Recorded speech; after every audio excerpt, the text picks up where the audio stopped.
Nuestro tema de estudio para este día es una pregunta: ¿sombra o realidad? Y vamos a tocar otro pasaje que tristemente se ha vuelto controversial solo por la carga ideológica que le ponemos a este pasaje. Pero si, como hemos venido haciendo esta semana, hacemos una lectura natural dentro del propio contexto de la carta y dentro del propio contexto más amplio de los escritos de Pablo, nos damos cuenta que no hay tal controversia. Solamente vemos a un Pablo tratando de orientar a su iglesia, a la iglesia cristiana, a través de la iglesia de Colosas, para que aprenda a poner su confianza solamente en Cristo y en nadie más, ni en nada más. Así que hoy vamos a orar para pedir a Dios sabiduría para leer los versículos del 16 al 19 del capítulo 2 de Colosenses, que es un pasaje que amerita que lo leamos despacio para poder analizarlo. Así que pidamos la dirección de nuestro Dios. Bondadoso Padre, estamos muy agradecidos con tu palabra, y a medida que la estudiamos y la saboreamos, nos damos cuenta que hay muchas cosas que escapan a nuestro entendimiento, pero también nos damos cuenta que tú estás cerca nuestro para poder iluminarnos con tu Espíritu. Por eso rogamos que tu Espíritu Santo hable a nuestros corazones en el estudio de tu palabra. En el nombre de Cristo Jesús. Amén. Para el tema de hoy dijimos, vamos a leer estos versículos que hemos citado antes y dice así: Por tanto, nadie os critique en asuntos de comida o de bebida, o en cuanto a días de fiesta, luna nueva o sábados. Todo lo cual es sombra de lo que ha de venir, pero el cuerpo es Cristo. El cuerpo es de Cristo, dice esta versión. Que nadie os prive de vuestro premio haciendo alarde de humildad y de dar culto a los ángeles, metiéndose en lo que no ha visto, hinchado de vanidad por su propia mente carnal, pero no unido a la cabeza, en virtud de quien todo el cuerpo, nutriéndose y uniéndose por las coyunturas y ligamentos, crece con el crecimiento que da Dios. Nota, aquí nos encontramos nuevamente con el tema de qué es lo que hace que un cristiano sea salvo. Quizá voy a ampliar esta frase, ¿no? ¿Qué es lo que una persona puede encontrar salvación? Porque a veces cuando decimos un cristiano ya pareciera como que estamos sesgando a la humanidad y que solo los cristianos conocemos a Jesús, pero los cristianos tenemos un deber: compartir el mensaje de Jesús con todas las personas, porque al final Dios espera que todos sean cristianos, así como el universo entero es cristiano, si se puede decir así, en el sentido de que todos adoran a Cristo. Bueno, eso está escrito ahí en la Biblia: no adórenle todos los ángeles de Dios, el mismo llamado del Padre. Ahora, miren lo que estamos analizando aquí. Aquí dice, por tanto. Esto implica que Pablo está haciendo una conclusión de lo que ha venido diciendo. Recuerden que lo que hemos venido hablando en el capítulo 2 es que estamos completos en Cristo. Él es nuestro conocimiento, en Él están los tesoros de la sabiduría, Él es nuestro Salvador, Él es suficiente, no necesitamos nada más. Pablo ya mencionó el hecho de que la circuncisión que importa es la del corazón, porque la circuncisión hecha de carne, al fin y al cabo, no trae ningún provecho porque no ha cambiado el corazón. En Cristo las cosas cambian. Cristo puede circuncidar el corazón, es decir, quitar todo el mal que hay en él. Entonces, noten, Pablo está diciendo, porque eso es lo que estábamos viendo el día de ayer, que en virtud de lo que Cristo hizo por nosotros en la cruz, ahora ya no pesa sobre nosotros la condena de la muerte, el acta de los decretos que nos era contraria, ya no pesa sobre nosotros, y ahora podemos vivir una nueva vida, una vida centrada en Cristo, en los principios de la palabra de Dios. Ahí es donde se introduce esta expresión, por tanto, nadie os critique en asuntos de comida o bebida. Pero de nuevo, como pasó con el tema que veíamos ayer, muchos han extrapolado esta idea a decir, ya ven, los que guardan el sábado no tienen por qué decir a otros que guarden el sábado porque nadie debe criticarnos. Pero vamos a retroceder solo un momentito a este pensamiento. ¿Qué está queriendo decir Pablo con que nadie critique? ¿A quién le está hablando? Porque es fácil tomar partido. Yo mismo podría decir, bueno, aquellos que me critican porque yo guardo el sábado conforme está escrito en la Escritura, están yendo en contra del consejo de Pablo también. Entonces, ¿qué es lo que está diciendo Pablo? Pablo nos está escudando contra el espíritu de la crítica, contra la idea de creer que yo soy mejor por las creencias que tengo. Las creencias importan, siempre lo vamos a decir, pero que yo tenga la creencia correcta no me hace mejor que los demás. De hecho, me pone una responsabilidad extra para ayudar a otros a comprender la palabra de Dios. Y en ese sentido, siento esa responsabilidad, más que la redundancia en la expresión. Ahora yo quiero explicar por qué cuando la Biblia habla de bebida o días de fiestas o luna nueva o sábados, no se puede estar refiriendo al sábado semanal que fue instituido por Dios desde la creación y que está escrito en los 10 mandamientos, y esto ya debería decirnos algo, el hecho de que Dios puso el 4º mandamiento que habla acerca de la observancia del 7º día de la semana, sino que de lo que está hablando es justamente de querer obrar nuestra justicia cumpliendo con ciertos requisitos. Y esto lo vemos mucho en las cartas de Pablo. Pablo dice, a veces estamos tan concentrados en los requisitos que algunos están concentrados en la comida o en la bebida, otros en los días de fiesta y otros en las lunas nuevas o incluso en los sábados, refiriéndose a los sábados ceremoniales. Pero me voy a arriesgar todavía y lo voy a decir aquí libremente, incluso aunque el texto se refiriera al sábado semanal, Pablo no está diciendo aquí que no es importante el sábado semanal, sino que a veces nosotros le ponemos tanto énfasis a el cumplimiento de la letra que nos olvidamos del espíritu de la ley, de lo que está de fondo. Y un ejemplo palpable de lo que eso sucede, de cómo eso sucede, es justamente el pueblo judío en los tiempos del Señor Jesucristo. Solo al 4º mandamiento, el mandamiento del sábado, le habían agregado cantidad de leyes, supuestamente para guardar bien el sábado. Es decir, tenían todas las legislaciones para guardar bien el sábado y resulta que no lo guardaban bien, por una simple y sencilla razón, porque no veían el espíritu que Jesús dijo, el sábado fue hecho por causa del hombre. Y con esa frase de Jesús, ahora podemos destacar en este punto que por eso este pasaje en sí no se puede referir al mandamiento ni al sábado semanal instituido en la creación que está reflejado en el mandamiento.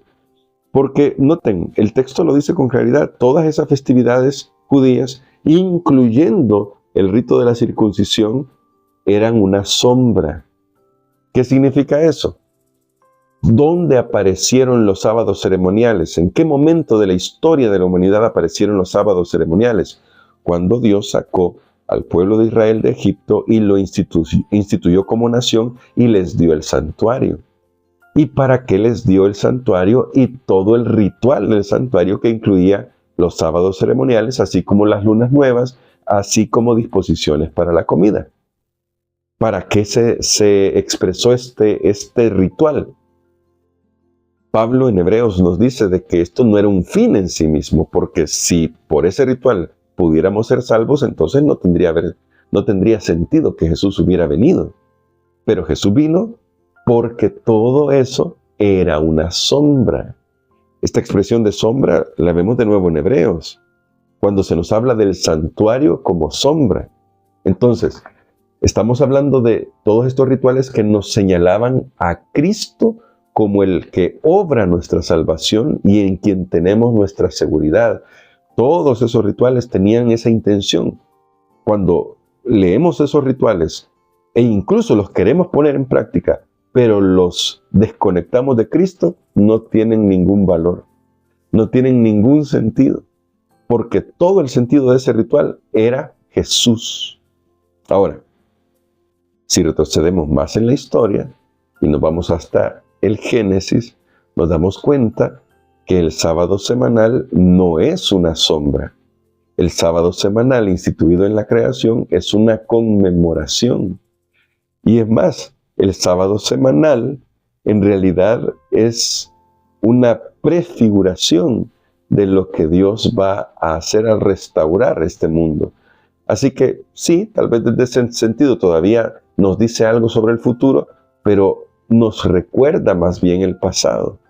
Y nos recuerda que así como en el pasado hubo un momento en el que todo estaba en orden, Dios va a restaurar esto gracias a lo que Cristo hizo en la cruz del Calvario.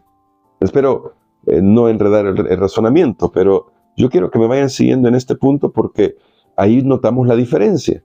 El sábado semanal es una conmemoración de la creación. Nos recuerda quién es el dueño de todo. Nos dice quién es la persona que está a cargo del universo. Por eso el cuarto mandamiento hace énfasis en Dios como el Señor de toda la creación. Y en Apocalipsis se nos repite este lenguaje en el mensaje del primer ángel, Apocalipsis 14, versos 6 y 7, que rememora la creación para hacernos notar que el cuarto mandamiento sigue vigente porque los otros 9 que están alrededor de él siguen vigentes. En cambio, la ley ceremonial, su propósito es siempre señalar a Jesús. Cuando nosotros lo leemos ahora en el Antiguo Testamento, tenemos que leerlo en esa clave. Cada cosa que leemos del Antiguo Testamento deberíamos filtrarlo a través de la figura de Jesús, porque toda la Biblia tiene como centro a Jesús. ¿Notan? Así que, resumiendo este punto, para pasar a una parte que me pareció muy interesante en este pasaje, Pablo ahora dice, mire, nadie te puede criticar por no seguir la práctica de una sombra porque tenemos la realidad que es Cristo. La realidad que es Cristo nos ayudará a vivir los principios eternos que están expresados en los 10 mandamientos. Ahora, ¿son importantes estos ritos que hubo en el Antiguo Testamento? Todavía lo son para nosotros, no es porque los practiquemos, sino porque al estudiar sobre ellos podemos ver cómo Jesús cumplió cada parte del plan de salvación. ¿Por qué ya no necesitamos practicarlos? Porque ahora tenemos a Jesús.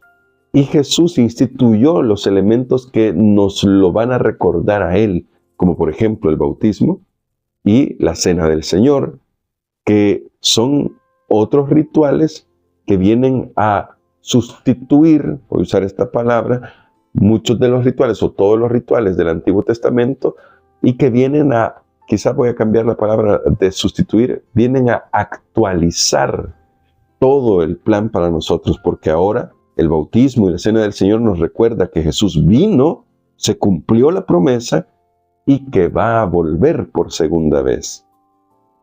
Pero ¿qué es lo que sucede?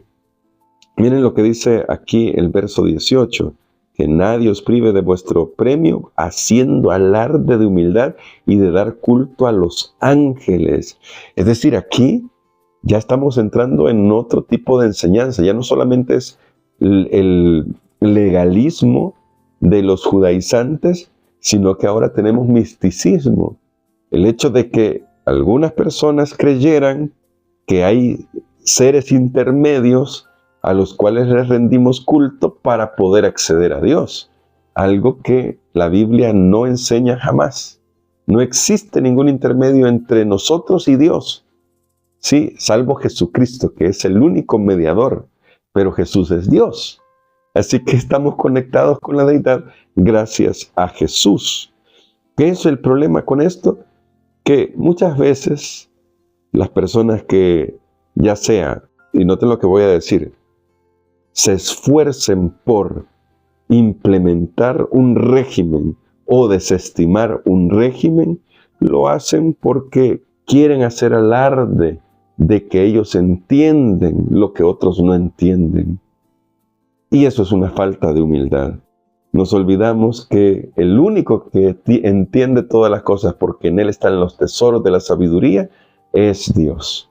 Y nuestro deber, como hijos de Dios, es ser nutridos por la cabeza y crecer en la cabeza.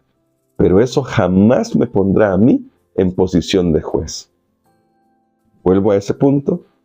Pablo aquí está señalando el espíritu de crítica, porque yo como adventista del séptimo día puedo tener ese espíritu de crítica y decir, todos los que no guardan el sábado están perdidos.